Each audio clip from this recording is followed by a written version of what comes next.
And we're live. Hey, we did it. Yo. Hey, how's it going, everyone? Hi. I'm doing all right. How are you guys? Not bad. Excited for WandaVision tomorrow. Yep. True. Oh, that launch tomorrow? Okay. I get back into the MCU. Looking forward to that. Masu. Hopefully it's good. We'll see. Yeah, I hope so. It's got a good Rotten Tomato score, but I feel like every TV show always has a good Rotten Tomato score, so you can't really go off of that.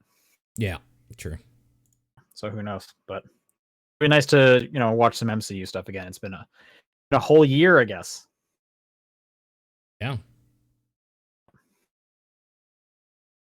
Crazy. What's new with you guys? What have you been up to in the last week?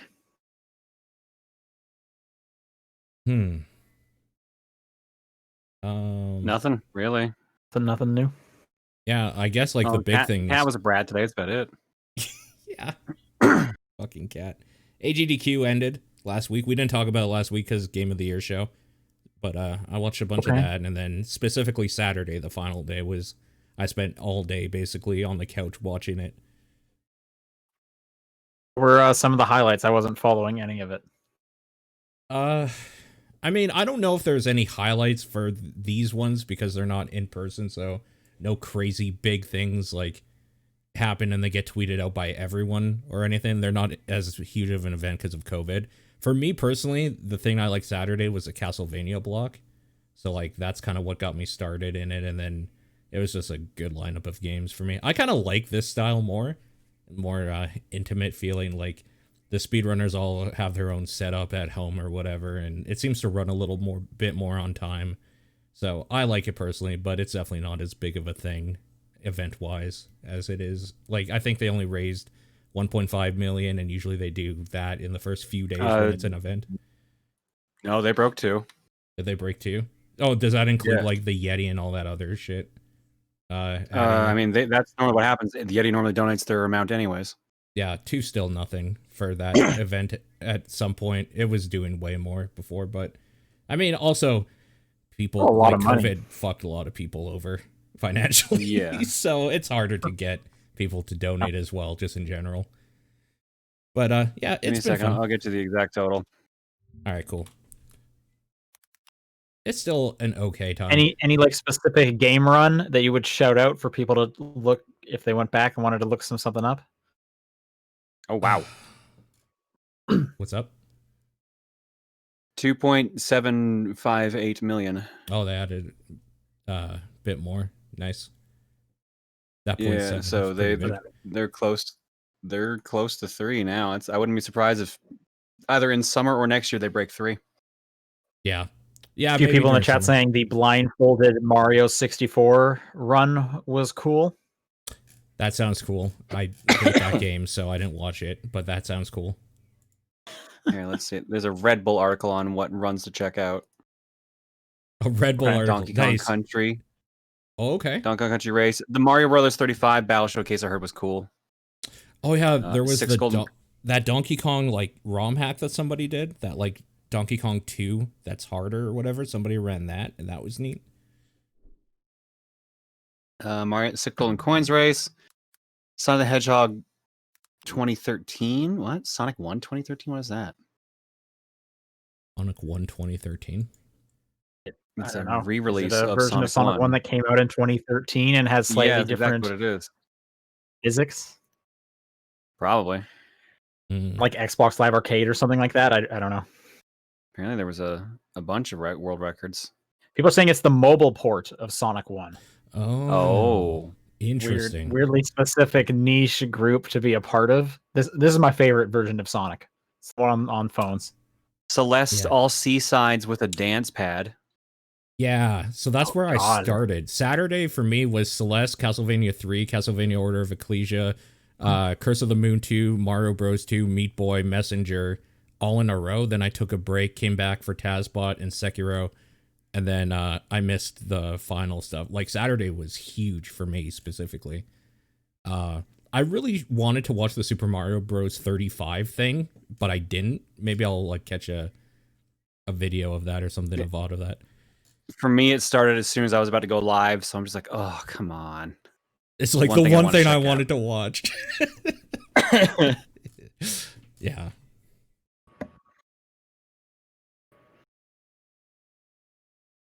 Yeah, I know. It's a cool event still, I suppose.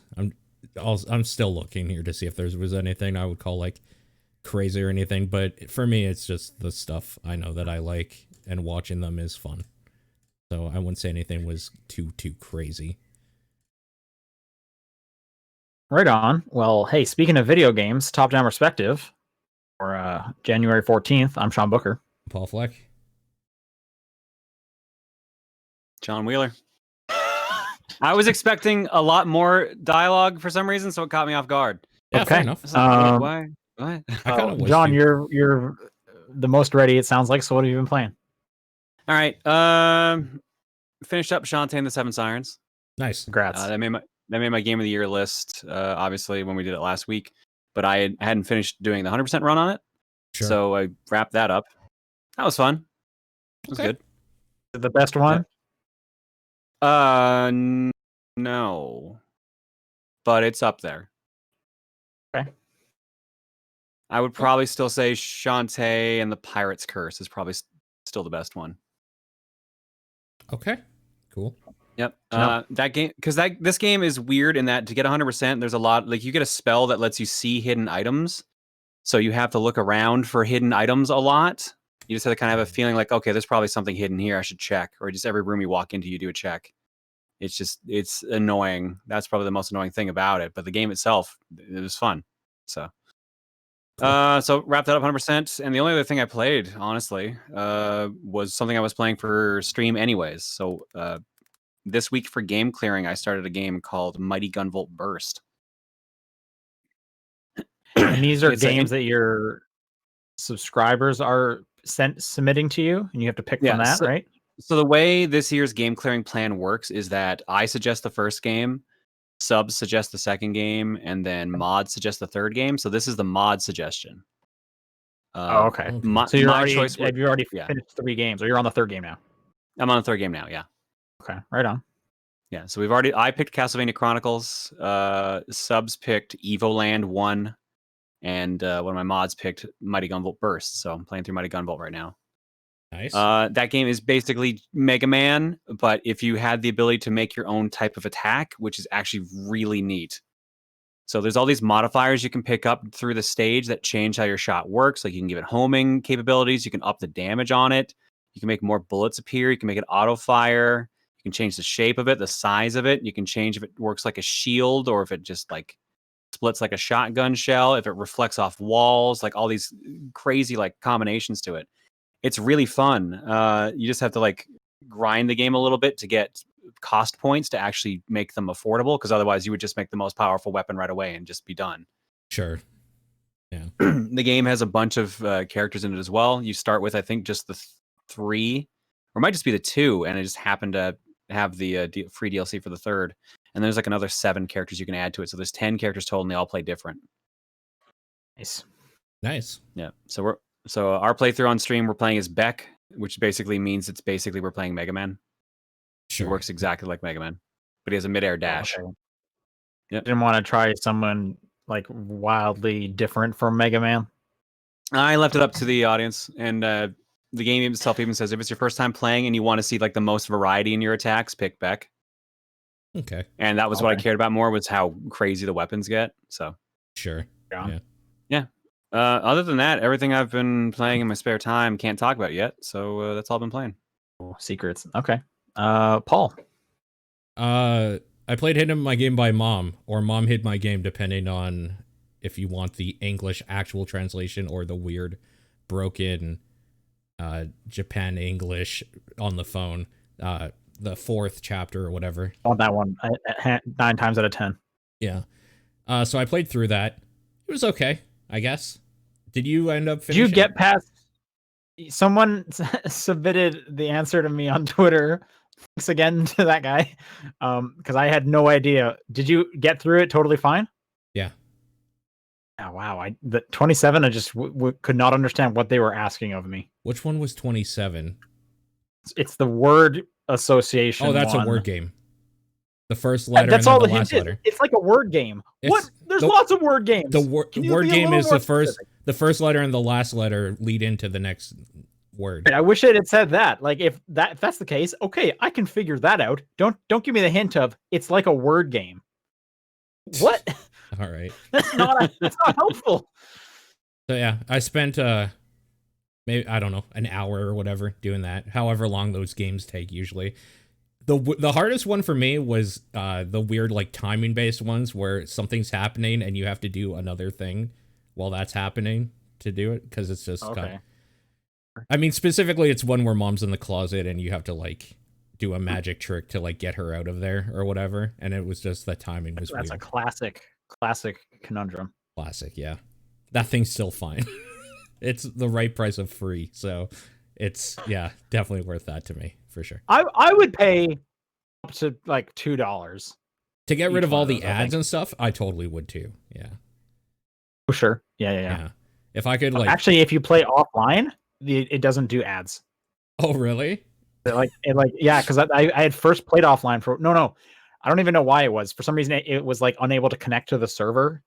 So it had me in an offline mode, so it wasn't giving me any ads. And then when I got home, like connected on the Wi-Fi, or the next time I played it, and I was like, oh, here's all the ads. So yeah, if you can just go in airplane mode, it can't serve you them. Oh, okay. Wow. Life hacks for Hidden My Game by Mom players. Good to know. LG strats. Next, I completed Cyberpunk. That game is completely done. And well, Nice. asterisk. That being that there's 2 missions that me along with thousands of other people can't finish because they're glitched. So, and I'll go back when those glitches are fixed maybe and finish those 2 side quests up. And then another one that I locked myself out of because I hated one of the characters, so I fucking murdered them. So, whoa. yeah. Okay. And I saw all the endings. What if all of the They're fun. Cyberpunk glitches is actually part of the game? They reveal that like a year from now. So I did have this weird like meta thought that there was something going on with that. No, it's just that's just making excuses for their ineptitude. That game's still completely broken. Those endings are okay. 1 or 2 of them are pretty decent, but they're pretty much the same ending over and over again in different ways. It's kind of lazy. Yeah, I don't know. Okay. I'm done with that game for now. When they release the free DLC, if they ever do, I'll probably revisit it. We'll talk about it later, but they have an interesting roadmap of we'll do things, I guess, for this year. So we'll see what that means for that game. Yeah, this late, I'll just wait for that first patch at least. Yeah, there's no real reason to like play it right now. There was news today of like apparently the first big patch that's supposed to fix a lot of stuff is supposed to come out soon, like this week or something. I don't know. There's been little patches since then for PC, but I think most people are waiting for those console patches that make that game playable for them and like fix a lot of the problems. So we'll see. I started Sekuna of Rice and Ruin this week, though, also. This is a cute little side-scrolling game from, I think, Xseed developers. Yep. That is a side-scrolling beat-em-up in like harvesting game. So the combat is like a side-scrolling platform game where, like a Metroidvania type thing, where you go into different areas to collect items like wood and grains and meats and stuff like that, and attack enemies and like clear them out and do like little objectives like that. But then at your home hub area, you grow rice, and you have to like plant the seeds and harvest the rice, dry the rice, and then like I can't remember what the term is, but like you shuck them and then like the rice. Yeah, everything with the rice. It's weird. It's a weird little game. It's fun. It's time consuming. There's too much story at the beginning for me. Like, it's very front end heavy of a lot of like characters talking when all I want to do is play the game. But then when I got into the game itself, it's super fun. Just a little collect-a-thon with some weird story stuff going on where you are playing a god daughter of two gods, the god of warriors and a god of like harvesting or whatever. So of course you're like perfect for this thing. You were kicked out of the god's capital for story reasons, for doing some weird mischievous shit, and you were sent to this island of demons. A goddaughter or like a daughter of gods? Daughter of gods. Well, you are also a god. Okay, but you're not like this god's goddaughter. You are not a goddaughter, no. Okay, all right. Yeah, exactly. I need to get a bit further into it. I only put in about 3 hours so far, so I've only seen the very beginning of the game, essentially. I'm playing it on Switch, but it's also on PC and probably other stuff as far as I know. I haven't really looked into it.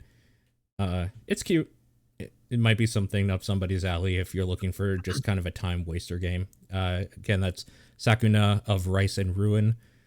And then, of course, this week, Scott Pilgrim vs. the World. The game came out, so I've been playing that. Complete Edition. The Complete Edition, sure. So I've been playing that. I'm playing that too. Okay. I loaded it up before the podcast and then realized I didn't want to play it and turned it off. Yeah. So it's weird because I know I'm here to say that game is bad. Yeah. I don't agree that it's bad. That game hasn't. The game's aged poorly. No, I think everything else just is better. It's old. It's an old game. They haven't done anything, obviously, to update it. I'm still like, I like Scott Pilgrim. I like the music in that game is fucking fantastic still, but like, I kind of don't care because I can listen. I've been listening to that music for 10 years on like Spotify and YouTube and playlists. Like, I have that music, so I didn't need like a reason to go back into it. As a beat 'em up, it's like, it's fine, but it's not bad. It's not bad. It's not good though. Like Fight and Rage is that we talked about is way better. I mean, I like Streets of Rage 4 way better. I like most of the Streets of Rage games. I think a little better. I preferred the Battletoads combat to this. Oh, I disagree with that.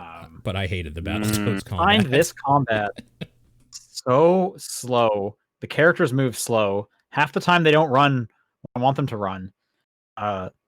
Yeah, you gotta level them up.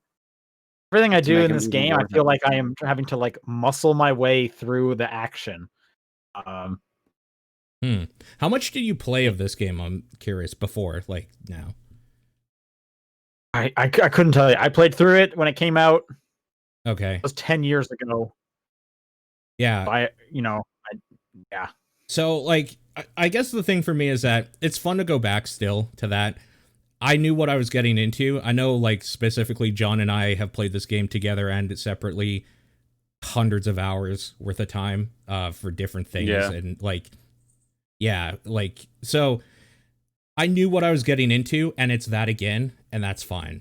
It's totally fine for me. I think if you were excited for this game, you might be let down, especially if you haven't played it before. It is very old feeling, and there are better, cheaper options than it out on the market right now. I guess the one thing I should be able to talk about that I haven't tried yet is I don't know how the online is other than I have to connect. I've heard Ubisoft account. Terrible. Really? Let me tell you, this game is bad. Yeah, I haven't tried the online. The online was bad on the PS3 for what it's worth when they implemented it. It was bad on the 360 because it got like coded in like a couple years after the game came out. Online came with the Wallace DLC. Yeah, we were looking into it as we were playing. I've only played this online. At first it was doing okay. We would go into a shop, it wouldn't let us leave. It was kind of annoying. Mm-hmm. 3 stages in, that's when we finally died. The fact that it doesn't like giving you any extra health or anything between stages was annoying. Yeah. Just a brutal game in that regard. Then we're like, okay, let's go back because now we have some money. Let's go back to the first stage, go buy some of the upgrades from there. Sure. It did this weird thing where it separated our games. So like, what? I was trying to like proceed to the right, and my buddy's over there fighting the air, and I'm like, "What are you doing?" He's like, "Well, I'm fighting the guys." And I'm like, "There's no one here." it kept happening for us back and forth. So it kind of made like 2 instances of it. However, it didn't completely split our games because we couldn't proceed until both of us had cleared our screen. They were still tied together in some way, to the point where every now and then it was just like, no, you just can't go on. And that's when we finally said, I think we're done for the night. Other stuff of like constantly pausing my game saying, hey, you're having like a bad connection, so stuff might be weird, but not disconnecting me. So I'm just sitting there going like, am I good? I'm gonna keep playing. Am I good? Now I know maybe I'm not good. Maybe I'm playing this weird alternate dimension version of this co-op game. Oh, the online's not great. Bummer. No, the online was bad back then, and it sounds like they didn't make any changes to it. That's kind of the one thing that they needed to do for this, right? Is make good online. That's the one thing they really needed to do.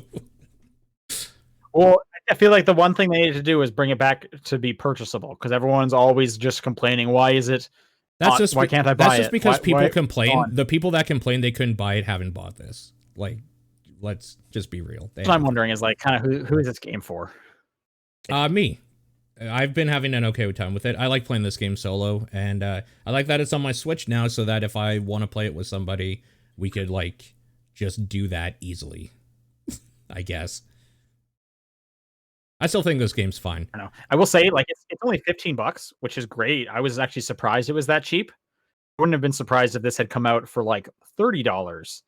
It was an actual like remastered version of this game, or updated anyway, but it's just really not. Sure. And I honestly, I just don't think it's like it feels good to play. Yeah, I just don't agree. But there are better games to play. Like if you want an actual good beat 'em up, you should be playing stuff like Fight and Rage. Just straight up, you should be. Yeah. I heard River City Girls gets this formula down for a modern age. I haven't played that one yet. I would argue River City Girls has, well, actually, River City Girls has, I think, a bunch of the people that worked on this on it. So that's not the most surprising. Also, River City Girls has a little bit of stiffness to it that would be reminiscent of this, but it definitely has a better flow. The combat has a better flow there. Sure, yeah. As a Scott Pilgrim fan, and as somebody who's put out hundreds of hours into this game, it's that again, and it's fine for me. I wouldn't recommend it to anybody new. I guess that's like my final thought on it, personally. I almost feel bad for all the people who maybe didn't play that first one, just saw like the weird swell online of people complaining that you can't buy it and you got to play it because it's the best thing ever. Where is it? Why can't you play it? And they're like, oh, sweet, now I can play it. And then I bet they're just confused. Like, this is what you guys have been yelling at people about? I think this would still be super fun if you like lived in a dorm room with 3 other people or something and could play it on a console. I think it would still be fun, but there are definitely better options out now, for sure, for this type of game. That's all I've been playing. All right, I beat Super Lucky's Tale this week. It does the cool thing where when you beat the game, it gives you an extra world of like challenging stages to platform your way through. So that's always great to see. That was super nice. So I thought, hey, I'm done Super Lucky's Tale. I'm done new Super Lucky's Tale. Why don't I play Super Lucky's Tale? I'll go back and play the first one. This was, you can definitely tell this used to be a VR game that they made flat. Okay. As you don't get much control over the camera. They want you looking at it in one direction. And all the like speech bubbles are like volumetric and will like pop up. You can like kind of rotate around and see the speech bubble. Like it is definitely like a weird holdover. It is not as good as new Super Lucky's Tale. It runs worse. It looks a lot worse. It's just an older version of that game that they kind of did a really good job making a sequel to. So I'll probably still play through this one because it's just enough of that formula that it's like scratching that itch that I enjoyed from new Super Lucky's Tale. But either way, they're both on Game Pass, so they're free. Why not? I think you should just play new Super Lucky's Tale, and if you really liked it, there is technically more Lucky to play. It is a little rough for sure. Okay. I played through a game called One Leaves. Okay. Which is a free game only in America.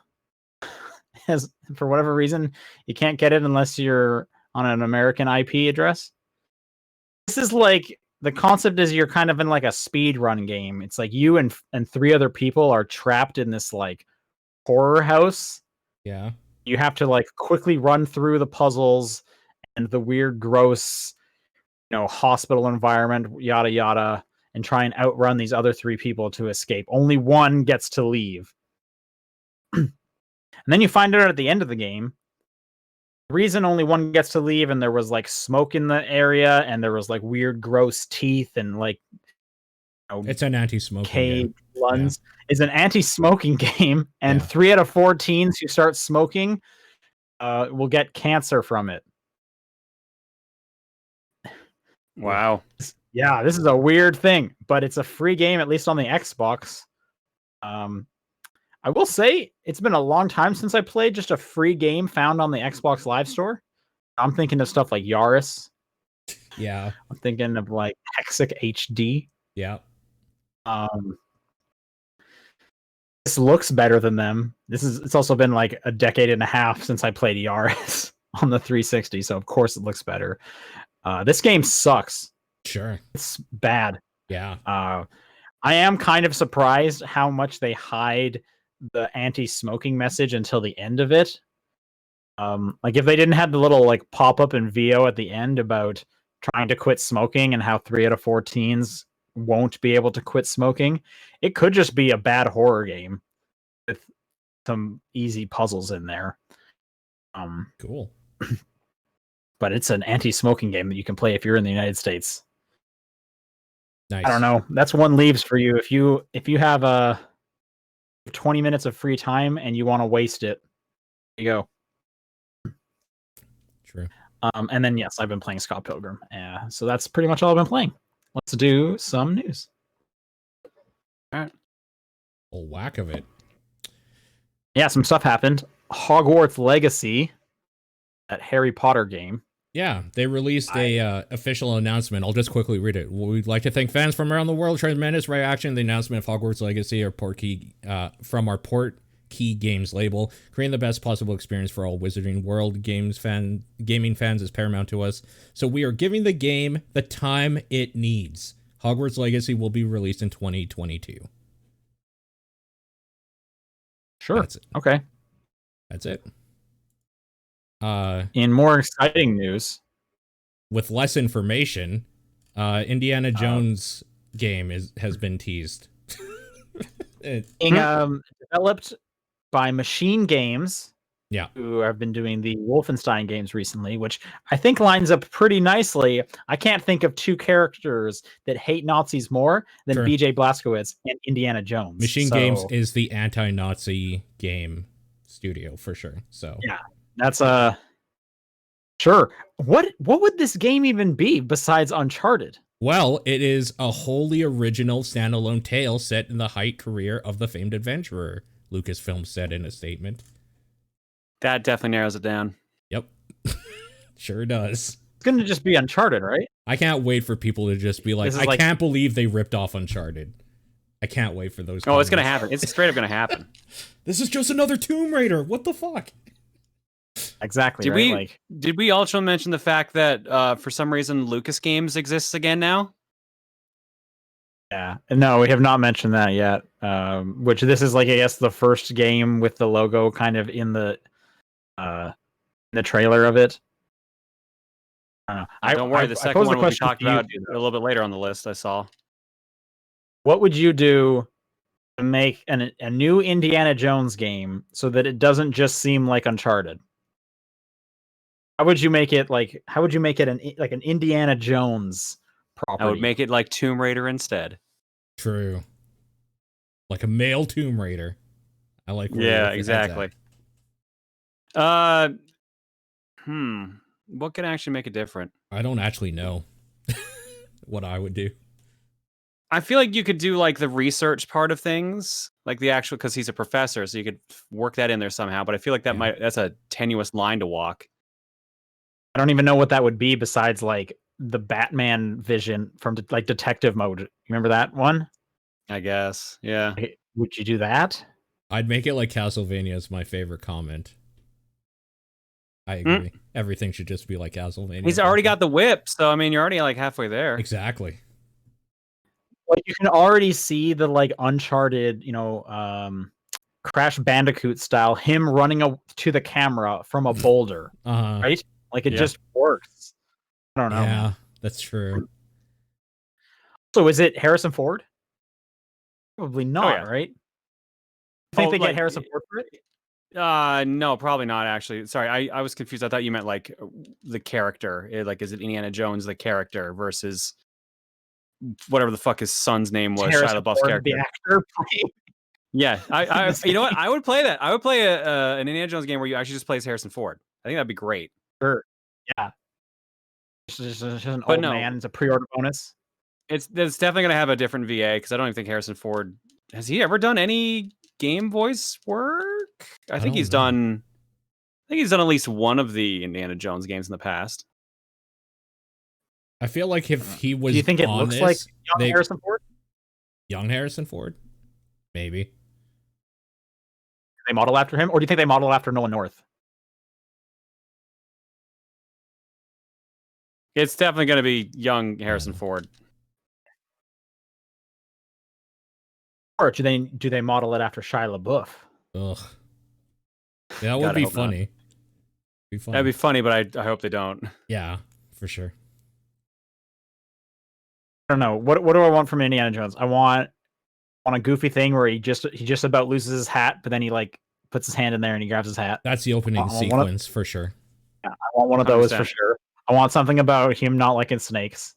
But like, I would love it if he kind of took that too far, like a Guybrush Threepwood kind of just like he makes too big a deal about these snakes and he's comically running around.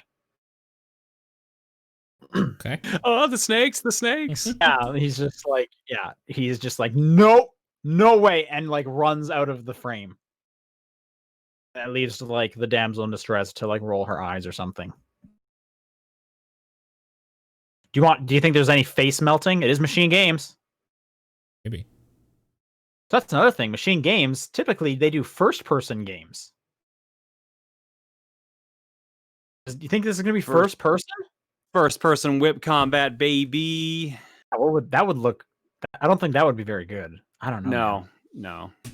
It's gonna be it probably is gonna be third person. Weird thing. Okay. I guess we'll wait to see. Next story here, Paul hinted at earlier, is CD Projekt Red came out, and from what I understand, I didn't watch the whole 5-minute video, but threw QA under the bus and blamed everything on them. Was that kind of the general vibe of all this? Oh, I didn't watch it. I don't care what these idiots That's why it's all going around. Yeah. I believe that's kind of what they said. They also said we're never going to do crunch again, which don't hold your breath. Yeah, that's never happening. And they had a roadmap, which I think is in the video, so I have to try and like scrub to find it. It's in that article. That's why I saw that video going around. I saw that image going around for the roadmap, and it was like being memed the hell. So the roadmap is that they released a bunch of hot fixes, and then in 2021, multiple updates are going to happen. Yeah. Yep. Along with free DLCs and free next-gen console update. I was actually kind of surprised to see how late in the horizontal line that is 2021 the free next-gen console update is. I mean, here's the thing. I would love to see some dates. That's just them walking into another trap of having to delay from those dates, right? They're not doing that ever again. Wouldn't be surprised if CD Projekt Red adopted a Nintendo-esque model of it's live now when it's actually live and just never mentioning a date. They should do that. Yep. They fucked up. So yeah, I don't know. There's not much news here. No, until I see improvement, fuck CD Projekt Red. Like, just fuck them until they prove it. Yeah. Speaking of stuff, I wish they would just say it's live now. I'm going to jump a couple stories ahead. New Pokemon Snap is coming April 30th, which when I saw the tweets this morning when I woke up, I was like, oh, is it out? Oh no, it's out in like 3 months. Crap. I was hoping it was going to be like, surprise, we dropped it at 5 a.m. Yeah. Or like next week or something. Looking forward to that. It's still some time out. Yep. Yeah. April 30th. Speaking of Nintendo, Bowser's Fury trailer kind of showed off what the new stuff's going to look like. Man, I wish they would just sell the new stuff. That looks so much fun. Yeah, looked interesting. I was surprised that it wasn't just a cheap add-on thing and it looked like a thing. I still kind of don't know what it is, honestly, but I guess that's part of the allure of finding out for yourself, right? The trailer they released basically made it look like an open world kind of adventure mode that just randomly has like a timed event that happens of Bowser trying to murder you. Mm-hmm. Yeah, mentioned in the chat, Mario goes Super Saiyan. So I'm always a fan of that. So yeah, like it made me go like maybe I should, but then it's like no, I'm already played through this game. I don't need to play through it again. I wish they would just release the new stuff as like a $15 thing. I would pay for that in a heartbeat. Mm-hmm. All right, Ubisoft is going to develop a new Star Wars game. Yes, Lucasfilm Games. Yes. There's not a whole lot of info on it. No, I guess the big takeaway from this is that EA did not renew their kind of exclusive contract, which I believe ends in 2023. Right. And I have to assume EA was probably happy to let that go, considering they canceled more Star Wars games in the last few years than they put out. Yeah. So they're probably more than okay with washing their hands of that. I'm sure. I will say though, Jedi Fallen okay with it. So. Of course, Jedi Fallen Order though. That game's fun. Pretty good. And, really and just this last week, we didn't have this on the list, but since we're talking about it, they released the next gen updates for it. So those run even better now. Also, Battlefront 2 is free on Epic right now too. That's right. So yeah. I think. Oh, is it Battlefront 2? I thought it was Squadrons for some reason that was free, but I guess it is Battlefront 2. Battlefront Celebration Edition. Whatever that means. Woo. Yeah, I mean, another adventure is fun. I'm sure Ubisoft will do something what they do. Maybe it's a Far Cry game. It's Star Wars. Who knows? It's probably a Far Cry game. I mean, that's not necessarily a bad thing. I'd play that. Yep, I would too.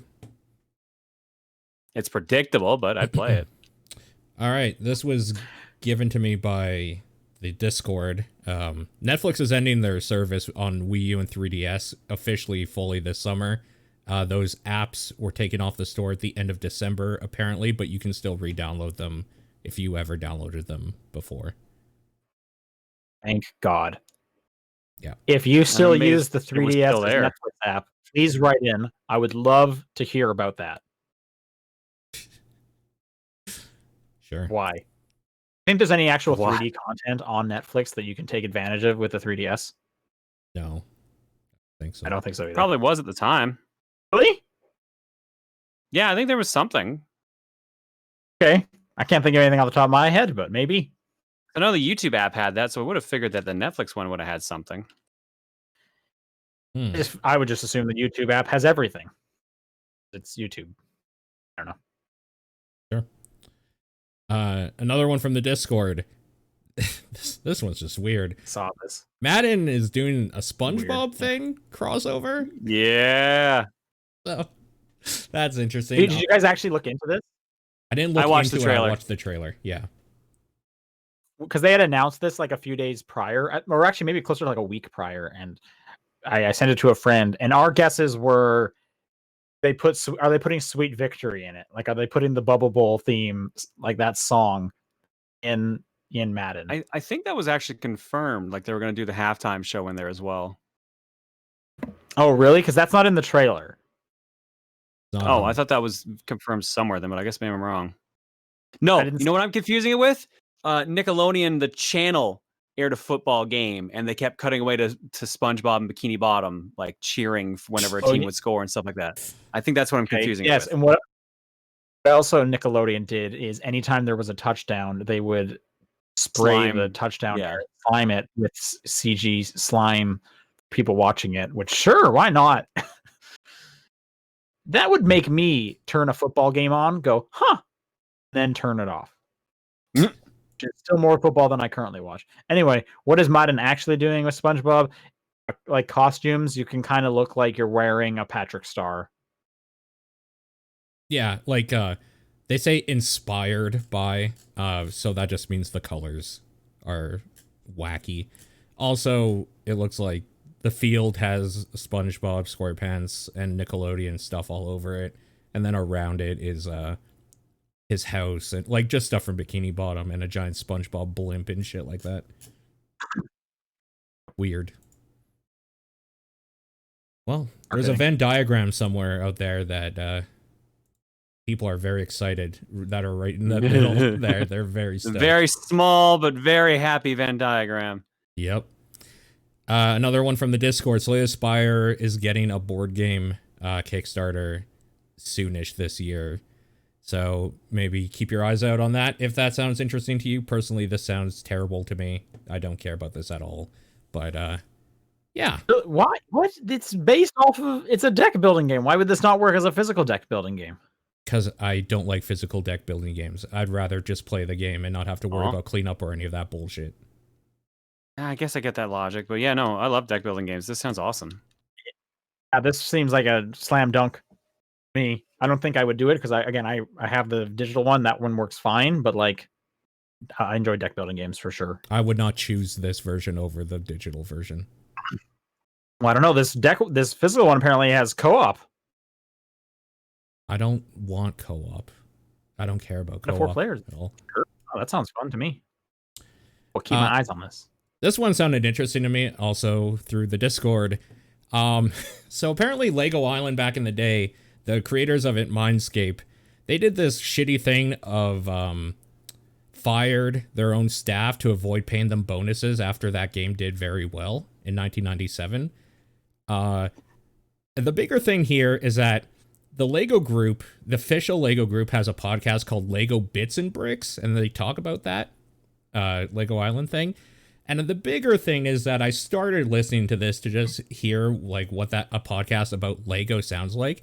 And it started off with a disclaimer saying, disclaimer, this podcast episode uses wrongful terminology when describing Lego products because somebody says Legos instead of Lego, and that you should never call the people that make Lego themselves. You should call them the Lego group. So there's a disclaimer on their podcast that if they, in that podcast episode, use wrongful terminology when discussing Lego, and I think that's hilarious. That podcast sounds kind of interesting to me, though. I'm going to check that out later on. I kind of want to hear what people close to the Lego group and the industry of Lego in general have to say weekly. I don't know like how often these shows are on, but weekly. I'm assuming they're just going to talk about like, here's a new Lego Ninjago set that was announced. See, I would assume so too, but then why would they do a deep dive on the Lego Island scandal where that company fired all their employees to avoid paying them the proper wage? It's kind of weird. Maybe nothing's come out in a little bit, so they got to talk about something in the Lego universe. I don't know, man. Yeah, their episodes are episode 0, from 0 to 6 right now. Introduction, Minecraft, Fluid Play, Holiday Special, Lego Island, which is what this person's writing in about specifically, Unity, and Lego Builder's Journey. These actually sound super interesting to me, so yeah, I'm gonna check. Lego Builder's Journey is the name of that Lego game from Apple Arcade that is pretty great and kind of it was totally slept on because that is just a special game. Sure. So. Yeah. Shout out to Apple Arcade. That sounds interesting to me, so I'm going to check that out. All right, these last 2 news stories I added. Minecraft Earth is shutting down in June, which is the AR Minecraft Pokemon Go-like game. Right. I'm surprised it's shutting down this soon. Yeah. But anyway, that's a thing. Weird. And then this last one, this is another kind of old story because we didn't do news last week. Epic Games bought a shopping mall and is converting it into their new headquarters. What? That makes sense. Shopping malls. I think it makes sense anyway. too. Yeah. Shopping malls are dying, so like I'm assuming this is going to happen more and more. guess kind of the real question is, do you think they convert the inside, or is it just like, oh, all the QA people work out of the hollowed out Foot Locker and they keep the name of the store? If so, what store would you want to work out of? Okay, I Food see. court. Just a food court. Like an empty table in the food court? Yeah, it's just one of those Sbarros. Like, see, I think they actually keep the food court as is because a lot of like big, tech companies already kind of have their own food court. But I would assume they actually leave the food court alone and just like, yeah, we bought ourselves a Dairy Queen. Sure. I could see Got This that. is nothing in happening- it, but we bought it. This is happening in Cary, North Carolina. They bought a 980,000 square foot site. Jesus. They're actually pretty close to this area already, so I guess they just wanted a bigger one. Wouldn't be surprised if this doesn't happen more and more because, yeah, malls are dying, or COVID's not helping malls in any way. Yeah. I think, where would I want to work out of? Assuming anything that sold like soap and stuff would probably be Ooh. stuck with that smell forever. Yeah, No, that I sounds- wouldn't Yeah, wanna do no thanks.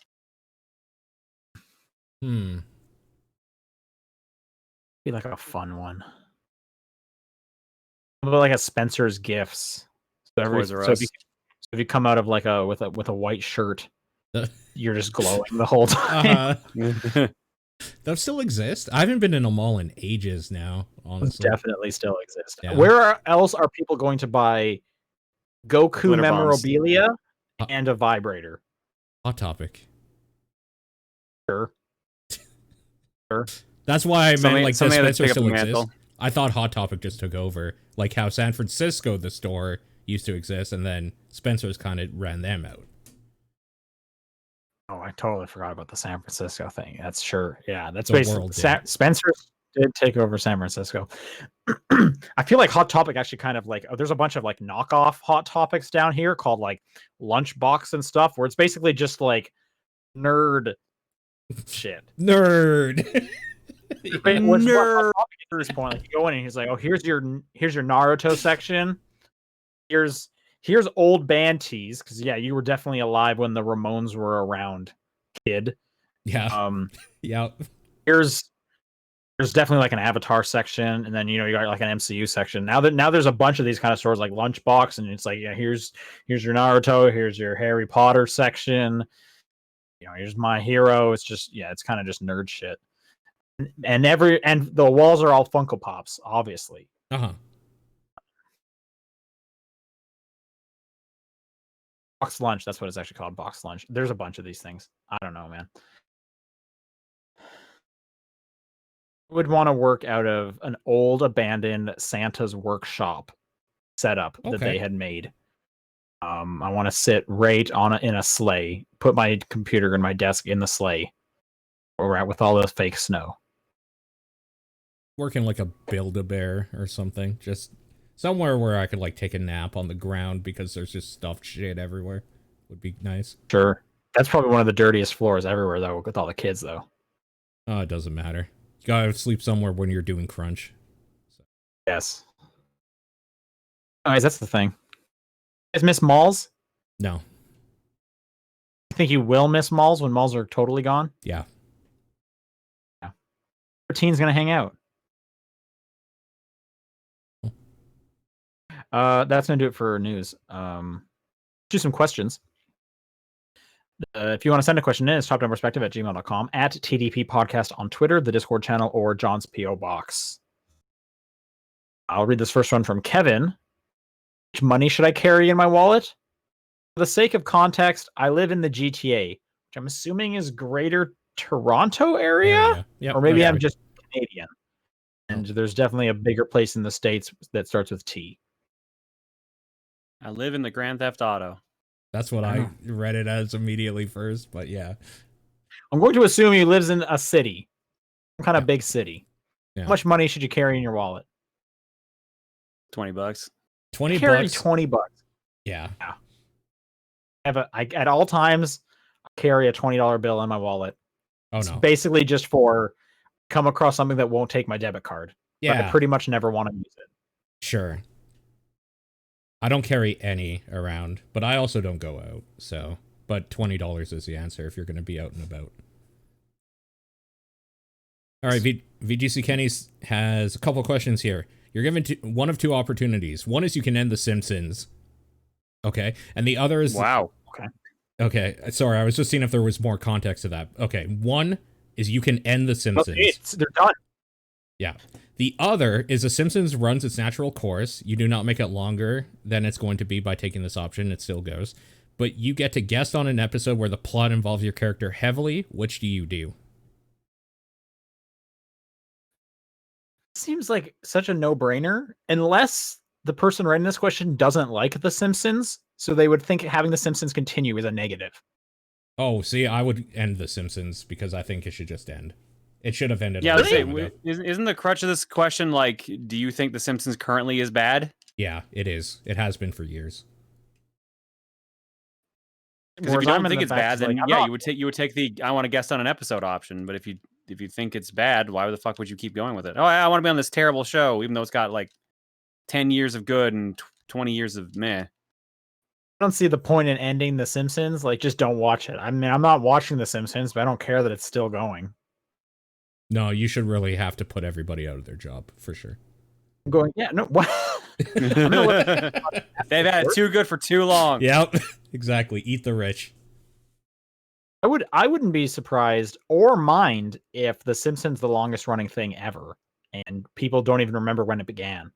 It's been so long. It's probably just always was. There are definitely kids that don't remember. Like, I mean, it's been what 30 seasons, 28, something like that, some high number. They did like some huge marathon a couple years ago of every Simpsons ever, and it was just disgustingly long. I could see that. No, not only was Twitch, it was Fox did it, or like FXX or something like that. And I think it took them like a month or 2 months to get through all the episodes. I would want to guest on it, but I don't need like a named character. I think it would just be funny if it kind of looked like me and I died immediately in some just kind of wow, real like someone just like bumped me and I fell into like a grinder or something. Oh, never mind. I'm way off. It's 8.5 days to watch every Simpsons episode at the time. Not that long.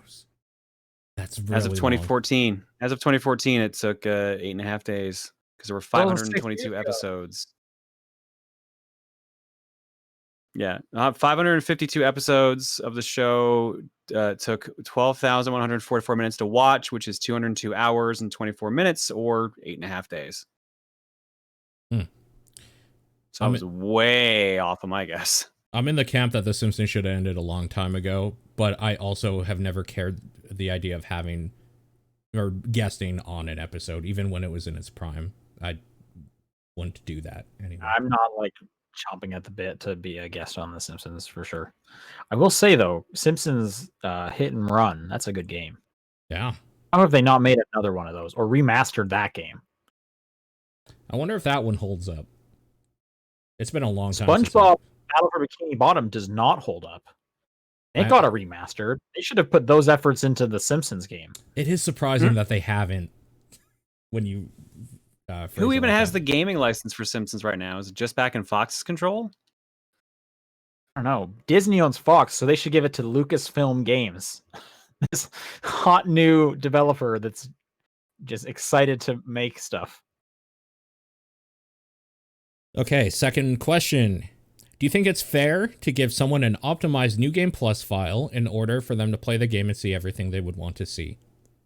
Yeah, absolutely. It would depend. If they weren't going to do it otherwise, maybe. Sure, yeah. I think it's kind of question like it's like one or the other, right? Let them play through the beginning, or let one play, or let them play through a New Game Plus for the first time. But I know that if they played on New Game Plus, they would get more out of it. Yeah, because it's easier. Let's use Devil May Cry as the perfect argument. A New Game Plus of a Devil May Cry game means you have full health, you have like max health and max like Devil Trigger and all the weapons right off the gate. Sure. So you can be prepared for that game and like otherwise you don't have to struggle with the beginning. Or suits and stuff, or sections and whatnot, like in Miles Morales. I mean, my answer So I'm doesn't just- change. If I'm gonna give somebody the thing that I think they'll have most fun with, I'm gonna give them the most fun out of it. I don't see any harm in it. Yeah. I don't know. It seems wrong for me to do that. it's it's like watching a TV show and you're on like episode 4 and someone's like, "Oh, I'll come in and join you," and it's like, "What? You haven't seen the first 3 episodes. What are you doing?"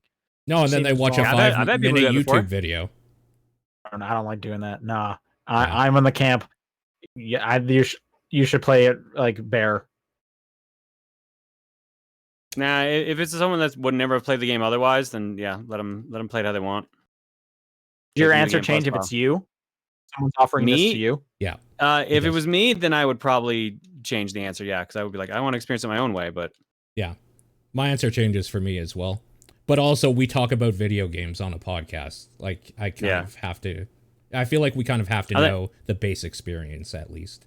I feel like Paul and I are both like using the lens of like someone who would like never play the game otherwise. Like if this was their only way that we knew they were going to enjoy the game. Right. I think that's a little different. If it's like I'm going to play New Game Plus or I'm not But going to play that's it, you've now basically changed the point of the question, though. That's what I thought, too. All right. There Okay, was... well, I guess so I I'm interpreted just the going to be question straight up with you. This question had a book written with it on explanations on what the question meant, and we got rid of it because it was too... We can't read that much. But it sounds like the crux of it is something to do with Persona and how they think Sean would like Persona 5 if he played through it the like second time with like a bunch of shit unlocked, and not if he had to go through 100 hours of bullshit grinding, was like the base part of the question. Yeah, because at that like, point, I think the Persona 5 would be primary like 40 choice here hours. is: would you rather play it fresh, because that is just who you are? You don't want to have access to all the superpowers right off the bat. Uh-huh. Or you want to play first time New Game Plus, even though it'll, it might hamper the kind of the natural progression of the character, but you'll get access to more stuff in more areas. So it's kind of like a personal thing of like, do you want like a fresh experience, or do you want just access to everything the game will allow you to? Okay, so the way he's worded it, is it fair to give someone an optimized thing? It's absolutely not fair. You're putting it in, you're biasing it that it's going to be favorable. So it's just absolutely not fair. The fair way is to make them play it the way everybody else plays it and then see if they bounce off of it or not. I think it would be better if I know somebody's going to enjoy something to give them an enjoyable experience. Just straight out.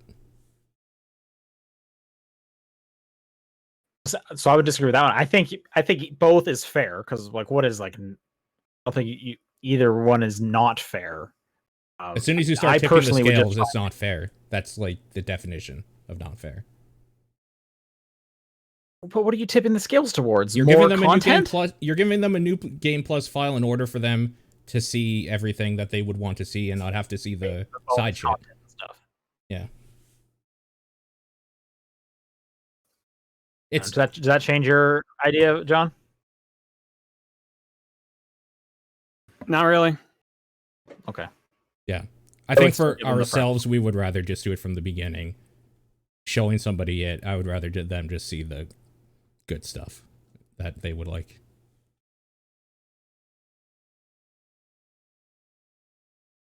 All right. Next question comes to us from Green Fantastic. The Yum Brands conglomerates owns, among other restaurants, Pizza Hut, Taco Bell, and KFC. What with KFC's recent marketing strategies targeting gamers and using cheap comedians for ads, what would you suggest to Yum Brands to save Pizza Hut via pandering? Cheap comedians? Did I miss something?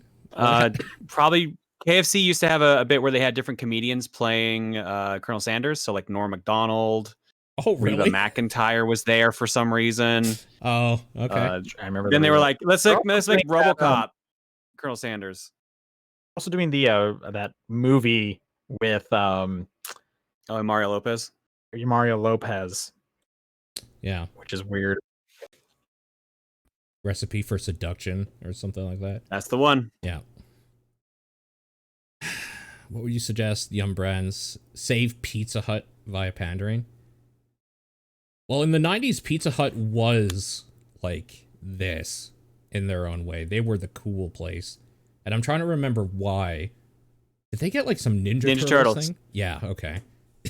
Yeah, literally, like you could buy Ninja Turtles games and you would get coupons for Pizza Hut. They were in some of the one of the movies, I think. Yeah, I think so. They were like one of the few places that had that buffet, the pizza buffet. I remember that as a kid. Yep. The Pizza Hut I went to as a kid never had a pizza buffet. It did, however, have the like ice cream buffet. They had all the toppings laid out, and you could do that. So the Pizza Hut I was like, went to as a kid, seemed always like on its like last legs. I remember enjoying Whoa magazine quite a bit, but that's the Canadian in me who watched YTV a lot, so I wanted the YTV magazine. It means nothing to like anyone listening to this show. But I would take a digital subscription to Whoa magazine if that was still a thing. But I want it to be about early 2000 cartoons, how they're bringing them all back. Just for me. But in actuality, I think here's my hot take. Here's my hot take on hot pizza. Okay. No. Sit down pizza experience is bad unless you're coming back from a soccer game with your team. Okay. Who wants to go to the Pizza Hut or any sit down pizza place, order your pizza, and wait 45 minutes? What the fuck Pizza Hut were you going to that took 45 minutes? I'm wondering that too. Okay, what's your timing? What'd you get? Dude, it takes you like 25 minutes to get a pizza from Domino's. Yeah. Pizza's done in like 10 minutes. That's what are you high. Talking about? There's literally pizza places called Blaze Pizza here that you can order and get it in the same time you would get a sub from Subway. Sure, those are different, but they're not a sit-down place in terms of like Pizza Hut. 10 minutes at a Pizza Hut? No way. There is no way. No, I'm with Paul on this one. It's like 10 to 15 minutes. I don't know what they're doing if you... Dude, at the pizza place we go to for pickup, we order it and we leave and go pick it up in like 5 minutes. It's not... I don't know, man. Unless it's like a Domino's where it's designed to be like 5 minutes ready to go, where it's like under a heat lamp all day and you're getting like 8-hour-old pizza. No, it's not heat lamp pizza. I've had heat lamp pizza before. Yeah. You would know the difference for sure. There's no such thing as bad pizza. I'm part of that group. Right? I don't know. Have you had 7-Eleven pizza? Because I tried it, and man, I would almost rather have no pizza. Wow. I would rather have no pizza over 7-Eleven pizza, but I'm still saying that it probably tastes good. I wouldn't get it. I didn't think it tasted good, but sure. Yeah. I mean, I'm sure somebody likes it. They do it. So... Well, I guess my point is I don't think I need Pizza Hut to come back. Yeah, I kind of don't either, honestly. I'm not going to sit down. Did they ever really go? They're still around. Mm-hmm. They're just really small by comparison. Yeah, I feel like they have like pickup ones.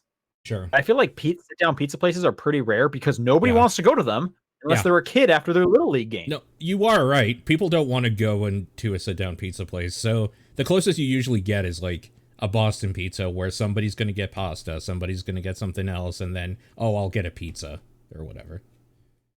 Right, which I almost would say Boston Pizza is like not a pizza place because they serve everything. Yeah, no, I agree. They might as well be like an Applebee's. Sure. Yeah, I agree. Yeah. Also, I think it might be different depending on where you live. Like, maybe a sit-down pizza place in New York City is worth going to sit down at. Where in Calgary, Alberta, Canada, maybe not so much. The other option is you fucking stand in the streets and eat your pizza. So yeah, that's true. Because you aren't on the subway or whatever. Yeah. On the streets for the pizza is probably where I've eaten like the last dozen times I've gotten pizza, because we walk into a like walk-in place, we order a slice, and then we're hanging out outside, either at like on the curb or maybe they have tables set up outside, but we just want a slice of pizza to walk around with. Okay. That's how I typically have my pizza these days. Well, yeah, I don't think that's a fair comparison considering the fucking pandemic shut down the world. Like, yeah, of course that's how you've had pizza these days.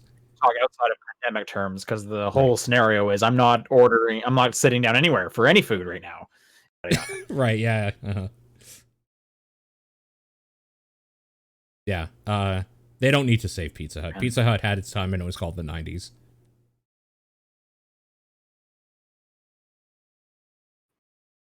Yeah, I agree. Yeah, okay. I agree. Rinku says it's been mentioned multiple times that even the worst game can be fun with friends.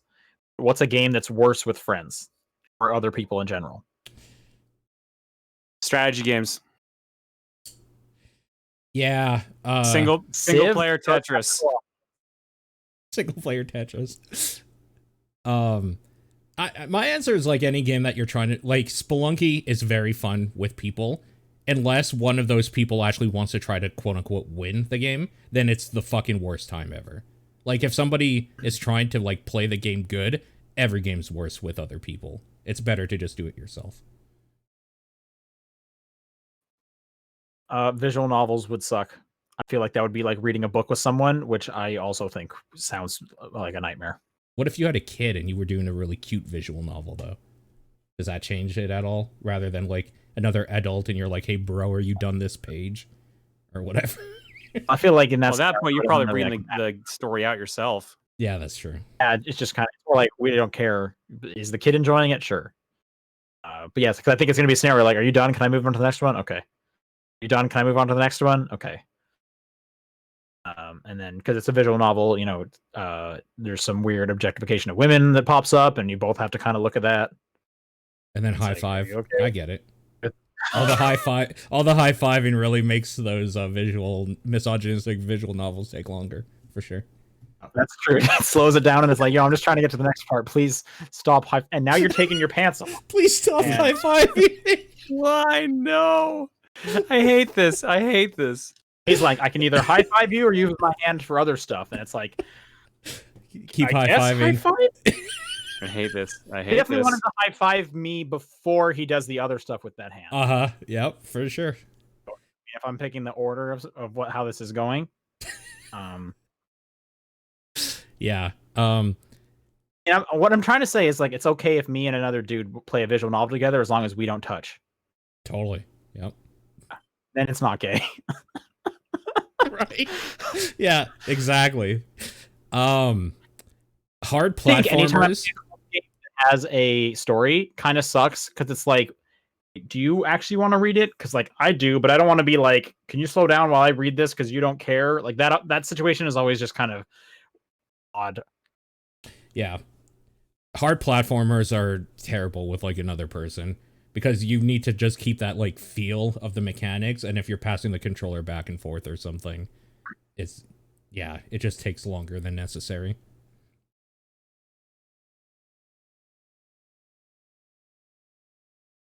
Okay, Rasterman asks 2 questions here. First one, what games would be the worst candidates to test if your console is working properly? That is, those where you're not really sure if failures are caused by the machine or not. Cyberpunk 2077. I think that's actually the answer. It just reminds me of that first Batman game where I was playing on 360 and the Scarecrow kept doing weird stuff to Batman and like warping the vision and whatnot. And then all of a sudden my whole screen started turning pink and whatnot. And I was like, oh, another Scarecrow thing. No, my 360 red ringed. And I just thought it was part of the game. Eternal Darkness on the GameCube. I was about to say Eternal Darkness. That would also be it. Sure. Yep. Metal Gear Solid, and he's reading the stuff you've been playing on the other on your memory card. You got to plug it into the other port. Yeah. Okay. That is. Second question. As of today, are there any plans for guest appearance for the podcast in 2021? If not, feel free to make one up, fictional or not. Yes, there is. Yeah. Yep. That's it. So we're not going to make anyone up. Sorry. We're not doing that. Don't need to. Ruined your question. Junkie GS writes in and says, would you guys ever consider doing a retroactive special Game of the Year list episode for previous years? Think about like certain years from like the 90s and 2000s. Could be neat. Yeah, Paul and I have talked about this. I would not write it out. I think that would be silly and fun. Yes. Second question, was there a game genre that you grew out of over time and a game genre that you used to never think you would like, but now do like? I go in and out of liking racing games. Yeah, I feel the same with that one. Oh, really? Okay. I want to say I probably like them more now than I did as a kid. I think as a kid, I was only playing Mario Kart. Okay. You know what? I have the perfect answer for one I grew out of. RPGs. They take too much time now, and I had a lot more time as a kid. Yeah. Sure. Yeah, I feel like if you look at what I'm playing, I play a lot less RPGs. I wouldn't say I like them less though. It's just my time it's hard to commit to those as often. Sure. I think I played a lot of puzzle games as a kid. I feel like I grew out of sports games quite a bit. I played a bunch of them growing up. Okay. I like the last one I got was NHL, I think 13. So like I can almost pinpoint when I stopped playing them because that's the last one I bought. I don't think I played a lot of puzzle games growing up because I don't think I had access to very many of them because I was typically buying kind of like, your big Marios or your big Final Fantasies. Uh-huh. And because there wasn't until like Xbox Live Arcade, I didn't have access to like smaller games. You would find stuff like your Hexic HDs and stuff like that. So sure. P-Cross is a good one. I grew into P-Cross. Kid me didn't have the attention span for Picross. Yeah, I don't know if I would have liked it as a kid. I'm going to read this next one because Paul has to do the next one after that. Linebeck says, what was a job that kid you wanted to be? Mine was weather person because I thought they controlled the weather.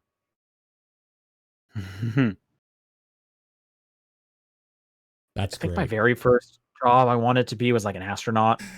I was like 6 years old. And for a while, I wanted to be a manga artist when I first got into manga because I was already heavily into art. Uh-huh. But that turned away pretty quick as well. I know I wanted to be a firefighter because I was deathly afraid of our house burning down as a kid. It's a good reason to want to become a firefighter. Yeah. Sure. I remember as a kid, my dad played in like rec league hockey, and I wanted to be I wanted to play a hockey like him because I thought it was like the same thing as playing on TV. Cool. Did you take hockey? Like, were you playing hockey as a kid? Me? No, because I had this weird situation where like whenever I put on skates, my ankles always swelled up. Yeah.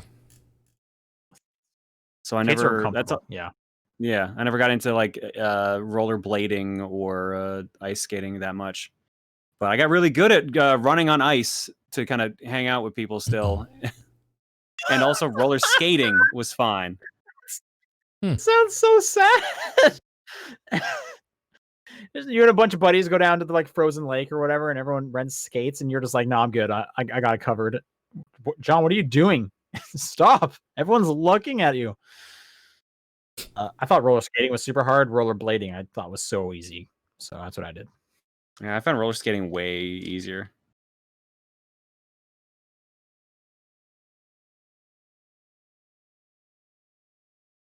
Whose is it now? I think it's Paul. Oh no, sorry. There's a follow-up question from Linebeck. In your opinion, what is the ultimate condiment? Salt. And there's a next line here that I think changes the question. Oh. We can either take it or leave it, as in the one that is the most necessary. Salt. I think Paul's right. Okay, I don't think that counts as a condiment. I think that counts as like a condiment spice. is literally anything that adds flavor to food. The actual definition of a condiment. You could also say like more food then. If you use one to marinate another one, it is absolutely a condiment. Yes. I think it has to be like a sauce, right? Nope. A condiment is something that's used to add flavor to food. I don't know, man. I don't know if I agree with that. I think extra salt would count in this case. It doesn't fit the standard definition because most people, when you say condiment, they think ketchup, mustard, etc. That's what I'm saying. It's like a sauce. I feel like that's the answer. Or that's the pool you got to pick from. That's in the chat. Salt is a seasoning. A seasoning is a condiment. Like, what's so hard to understand about this? If you meant sauce, say sauce. A condiment's something that adds flavor to food. I don't mean anything. I didn't write the question. No, I'm not I know. lying back. What if he did though? That's true. Sauce. Just get start a fight. Okay, yeah, let's necessary. pick it from the sauces, just in case this person might need an answer and they wrote it incorrectly. Who knows? But maybe they need to know the correct the ultimate sauce. I don't have an answer then. I don't even eat ketchup. I hate ketchup. I don't like sauces generally. I would probably say barbecue. Say ketchup, you're a monster. Or ketchup. Oh my god. What? I think those are the worst answers. It's way too much sugar. I think mayonnaise is the ultimate condiment. You say too much sugar, then you fucking say mayonnaise? It does not have anywhere near as much sugar. Mayonnaise is disgusting. There is. I think I'll put mayonnaise on any sandwich. I don't eat mayonnaise that often because it's full of fat. It definitely wins the fat category, so I don't eat it that much. Yeah, but that's kind of all it is, right? It's like egg and fat, essentially. Yeah, a lot of fat, which is why if I have the choice, I'll go with like a light mayo. But again, I don't have mayo in my fridge. I don't eat mayo that often. But a sandwich, I could probably put mayonnaise on, and I'd be cool with that.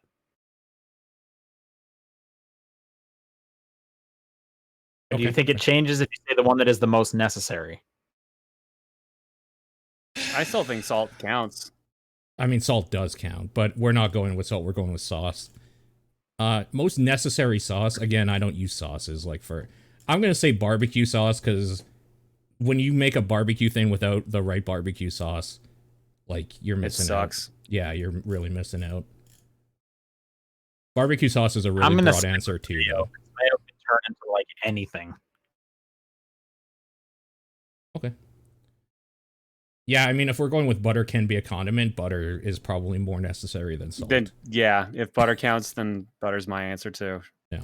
I don't think butter counts either, in my opinion, but you can make a butter sauce. Yeah, it's a weird line that you have to cross for certain things, for sure. Okay. So the reason why he had to read that is because I have to read this one because I saw the answers. This is kind of a thing that you guys are going to guess on or whatever. So Dedinsky writes, I had a dumb idea for a question, so let's get straight to it. A Neo Geo AES cartridge and 12 Game Boy Micros taped together. Which is heavier and which is bigger? For purposes of the second question, this is specifically whether or not 12 Game Boy Micros could fit into a Neo Geo AES game case. The game case is not included in the weight question. Oh, if the game case is not included in the weight question, it's fucking the Game Boy Micros.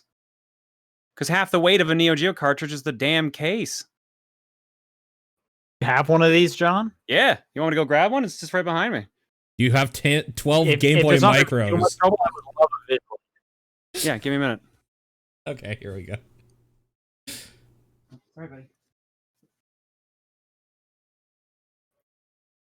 Paul, what is Neo Geo AES? I've heard of Neo Geo, obviously. Have you heard of AES? Is that significantly different? Don't know. Probably another John question, so I'll just ask it again.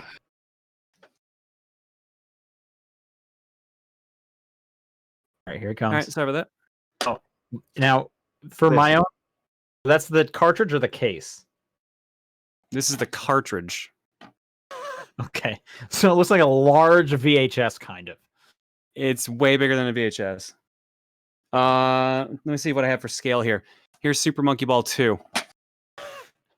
Gotcha. It's about the size of a GameCube. Yeah, but the thickness is, it's about, thick-wise, it's about 2 DVD cases. But height-wise, it is about the size of a DVD case.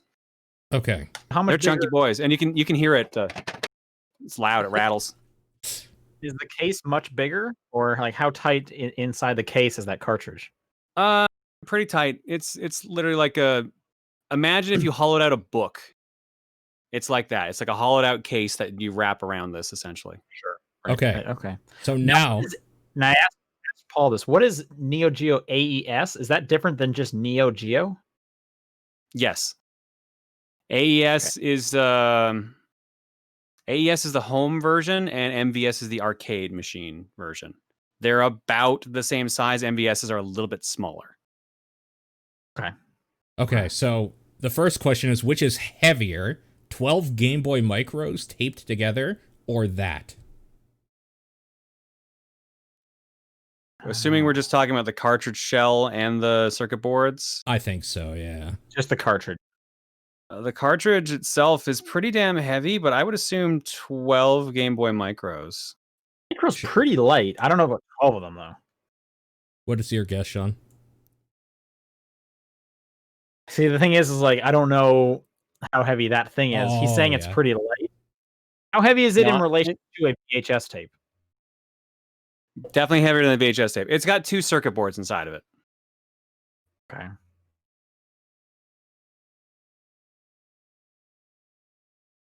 I'm gonna say the micros are heavier. Okay, guess. You're both right. 12 Game Boy Micros is heavier. So the second part of the question is, which is bigger? And this has a huge answer to it. So give me a moment to read it all. What do they mean by bigger in this case? Specifically, whether or not 12 Game Boy Micros could fit inside of the game case. I want to say 12 of them, and you said it's about twice the thickness.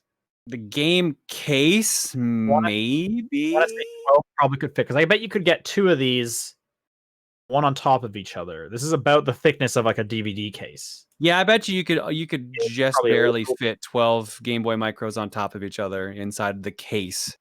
You need to get like 6 doubles. I bet you could do it. Okay. This is such a niche question, because I'm the only one who even knows what these things are. All right, so you're both right. Neo Geo AES game case. The micros were well documented being 80 grams and 2 by 4 by 0.7 inches. The Neo Geo cartridge, not as much. The cartridge itself is around 650 to 680 grams. So 12 times 80 is 960 grams. Is heavier. However, the game case is 6.75 by 8.75 by 1.5 inches. A column of 3 Game Boy Micros is 6 inches by 4 inches by 0.7 inches. 2 columns per layer makes each layer 6 by 8 by 0.7 inches. 2 layers makes it 6 by 4 by 1.4. This is 3 by 2 by 2 equals 12 Game Boy Micros fitting neatly in an AES game case. All right, this is overkill, the question, apparently. Yeah. On a related note, what's your best non-Game Boy Micro purchase deal? That's a non-Game Boy, I guess an AVS or an AES in this case. Probably anything I bought in Japan. I'm pretty happy that I was able to get a Wonder Swan Color and some games for that. What was more interesting though was getting my my Japanese Sega Saturn. I'm not taking my card, so I had to use cash. And when I asked my sister, how much cash do you have on you? Somehow between the two of us, we had down to the yen, the exact amount needed. Nice. So lucky. That's just destiny right there, as far as I'm concerned. Yeah. Boko writes in and says, I'm moving this summer. It's my first time moving. What are your tips for moving cross country? If necessary, I'm moving 1,000-ish miles and only have access to 1 car. Good luck packing everything in there. If you'll have to learn to what you can pack and what you could ship if you want to save yourself some grief. I don't know if you're moving for school or if you're like 100% moving, because that also dictates what you need to bring. Yep. I would assume 100% just based on the moving the summer. So, okay, I thought it was around this time. Summer could be for school then. Yeah. Mm-hmm. You buy a van, sell the car. I don't think you should do that. That's a bad idea.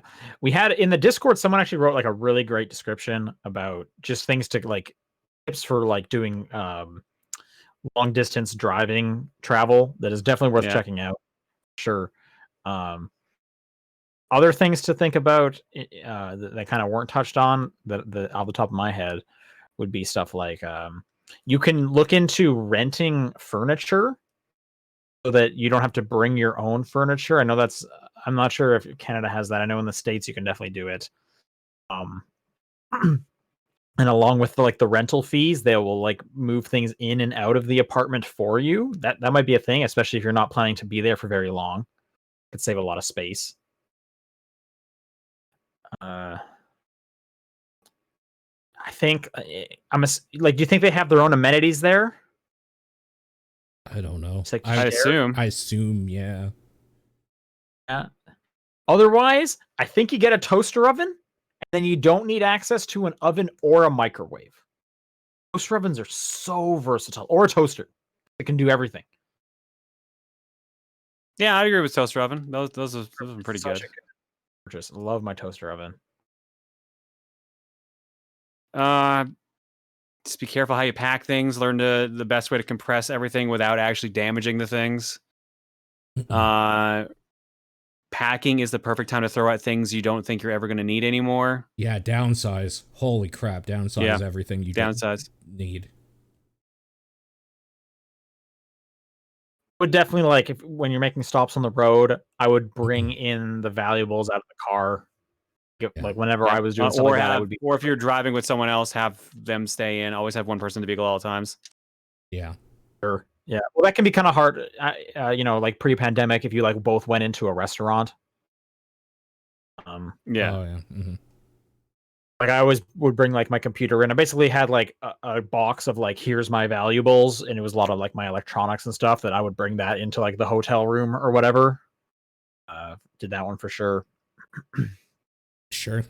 Yeah, when we moved cross country, we there was 4 of us, so it was a lot easier to do stuff like that and be like, okay, we'll go in and we'll park in front of the window so we can keep an eye on it, or we'll just pick up something to go and then just have one person stay with the vehicles so we know for sure everything's safe. Oh yeah, watch out for how you distribute your weight in the car. That's another good one. Try to even it out.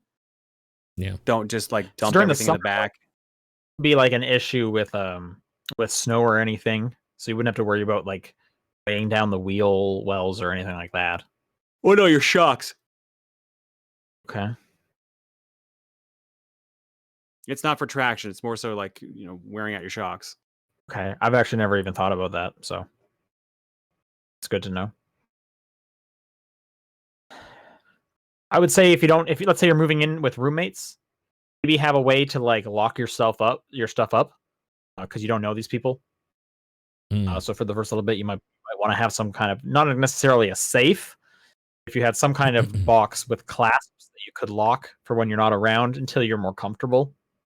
That could be something. I definitely did that. My first year of college is I was able to lock away some of my stuff because I didn't know this person I was sharing a room with, and I was bringing a lot of game consoles in there. So, yeah. Are you people that do you stop at the lookouts and take photos? No.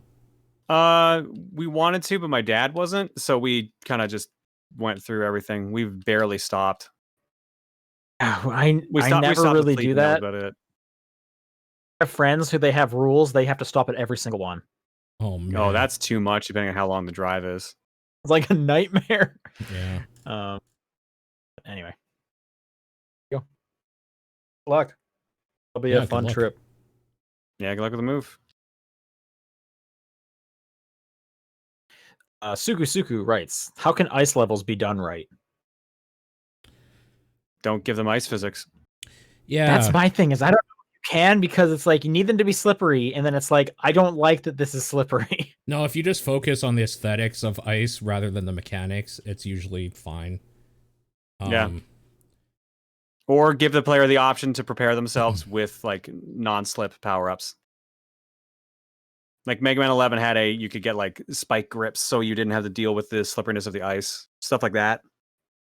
I like some games that do something interesting with ice. Like in Mario Maker, there's a lot of levels that are okay, that are decent, where it's just like a snow level, but then one part will have ice physics, and it's just kind of like a hold down and like jump at certain times or whatever, and that feels cool. Like if you build the level around the fact that you can't move except for like with momentum a certain way, it can usually feel kind of neat, and if it's not overdone.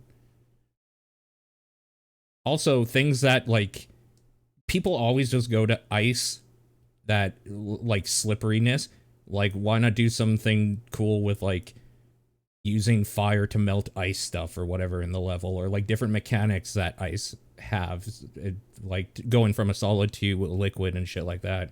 It just seems lazy to only do like, oh, I can't control my character now. You know what I mean? Right. Yeah. Well, it's like the go-to for like platformers, right? It's an easy Yeah. thing to like add a bit of difficulty and Yeah. change it to be a new world. I don't know. I think it's just because we're all thinking about Mario, because Yeah, that's such a for sure. prevalent example. Mhm. I think of Rayman Legends, and it would like add up like the underwater. That was like one of the first times I actually enjoyed underwater platforming, because you got like a really fun swimming mechanic. Sure. And then, I know this is not a piece, but it just kind of came to my head. Yeah. Follow-up question. How do you feel about leaks? Do they diminish hype that the company will try to build later on, or is any information good for the consumer to have?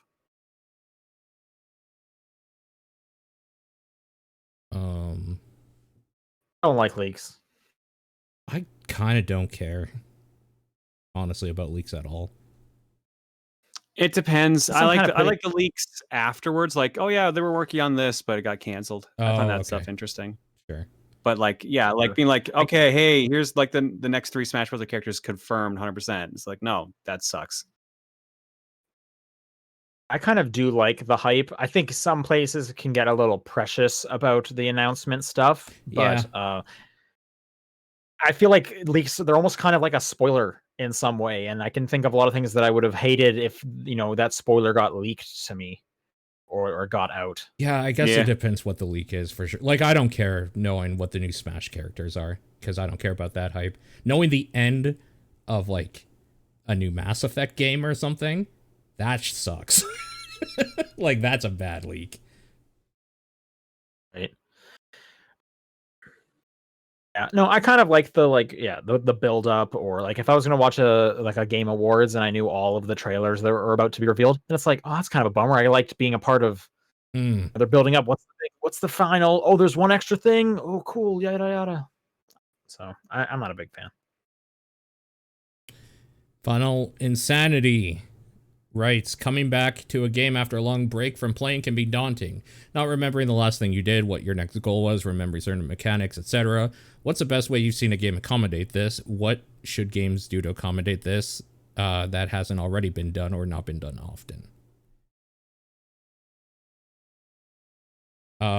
So recently, not recently, last year, I guess, but time doesn't mean anything anymore. I revisited because I wanted to see something in Resident Evil Revelations, and every chapter has a previously on Resident Evil in that stupid game. And it's like, oh, right, I forgot that thing happened. So it just gave me a quick recap of like the important stuff, like a TV show for that chapter I was about to jump into. Yeah. I like it when TV shows do it, because they'll tell you the info that you need to remember for this next show, because it could be just like a small thing that maybe you had forgotten. Like it's a like, oh no, you need character. to remember this character showed up in this place. Yeah. Otherwise, you might be a little confused about why they're here again or whatever. I definitely appreciate that. Uh-huh. I don't know if I think of any games that really stand out where they do this. I consistently complain that I wish this was done better, especially for like the combat. I know some Pokemon games are like, hey, here's the last story beat you did. Or they give you a journal to read of like what you did last time you turned on the game. And there's a bunch of games like, let's use Devil May Cry and Bayonetta as examples, that are just like, yeah, just go to training mode, just remember how to play the game. Here's a list of all your combos, just go crazy. Stuff like that. Sean, I feel like there was a game somewhat recently that you were praising for doing a good job of this, and I don't remember what the hell it was now. Things come into mind. I can think of a few games that do the journal thing, and that is great from a story standpoint. But a lot of the time, I just need to remember basically like how does the basic combat work so I can navigate this world again. But I can't think of anything off the top of my head. Sure. Last question comes from Hayes. The Olympic Committee comes to you to ask for a video game replacement of the events thanks to the pandemic. Which games would you suggest for the video game Olympics? Any genres are allowed, not only sports, old school or new, speedrunning and competitive. Go wild. So make a video game Olympics, basically. Okay. Yeah. I was gonna say, well, there's Mario and Sonic at the Olympic Games, so that's already got everything covered. Done. So we're good. Yeah, we're done. Done and done. All right. Thanks for sending questions in. No. I'm thinking more of like kind of like tentpole, like genre wise, like yeah. Like you gotta have Tetris in there. You gotta have a puzzle game. You gotta be able to play some single player Tetris. Yeah. I think you need to have some kind of like competitive deathmatch shooter in there, whether it's a Halo or something. So it's like we got the Canadians against the Russians playing, Halo 3 or whatever it is. Yeah, or like a Fortnite, because then you got Battle Royale, which is going to cover more people, which covers more countries, etc. I feel like that's the ending ceremony. Yeah. We're all gonna play Battle Royale together. One more game, see who's number one. For the bonus star at the end. I guess there has to be a party, doesn't there? Like you have your Mario Party representative. They gotta play this bullshit game. Fucking Mario Party. Yeah. I would love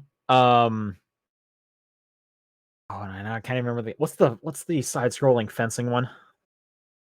Oh, Nidhogg. Nidhogg. I think that would be a great one. That's pretty good. That's a pretty good answer. I'm just thinking about it like a bunch of like couch co-op stuff, like Samurai Gun. What was the Ouya name? Towerfall. That'd be another good one. Someone brings up Mario Maker. That's a good choice too. You can make your own custom stages to put them through. Mm-hmm. That'd be like the Olympic, like the committee, us would make the stages to give out to the teams. Yeah, that makes sense. Yep. I guess you got to have like competitive Catherine in there, right? That kind of fits. Totally. Yeah. Mm-hmm. And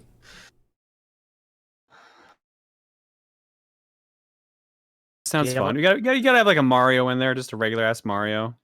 What's the competitive side of it? Like speedrunning. Mario the speedrun part. Okay, sure. Yeah. You could also just play speedrunners. No, that's a competitive multiplayer game again, but yeah.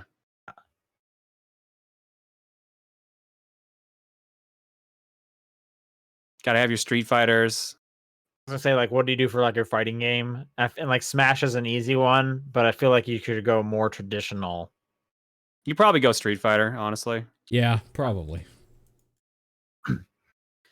I would love if they just picked like a weird ass anime one. Yeah. Zerg, Sign, Guilty Gear, something like that. But they just picked like Dragon Ball Fighters. Everyone has to play Dragon Ball Fighters against each other. That would be pretty good. And everyone watching is still doing the cell yell. And they're like, what are you guys doing? All right. That's going to do it for questions. If you would like to send in a question for next week, it's topdownperspective@gmail.com, at TDP Podcast on Twitter, the Discord channel, or John's P.O. Box. What's your game of the week? Shantae. I'll give it to Sekuna of Rice and Ruin. We'll give it to New Super Lucky's Tale. If you're a Patreon subscriber, the submission thread is live if you're part of that tier, so go submit a game for the poll that's coming up next week. Somehow you haven't listened to the Game of the Year episode that we made last week, you definitely should. So go check that out. That's it. We'll see you guys next week. See you later. Bye. Bye, everybody.